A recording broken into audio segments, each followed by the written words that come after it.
તો હેલો મિત્રો, આ ઝાઝા દિવસે તમારું અમારા બ્લોકમાં સ્વાગત છે ને આજે આપણે આવી ગયા છીએ વાડીએ ને. આ જે પાછળ દેખાય આપણો વાડીનો બંગલો છે અહીંયા ને. આપણે અહીંયા 20 વીઘાની ડુંગળી કરી છે.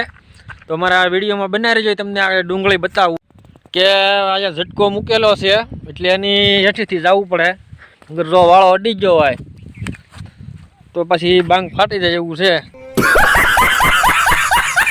તો હવે આપણે ડુંગળીના શેઢે આવી ગયા છીએ ને. મેં તમને 20 વીઘાની ડુંગળી કીધી હતી, કારણ કે પહેલી ડુંગળી રહેતી માલ સરવા પડ્યા હતા. આખાલે એવું જો ન થાય તો સારું, કાંક ભાવ આવી જાય તો આખાલે સારું, નકર શેઠિયાના આખાલે પાછા માથે કરવા પડશે.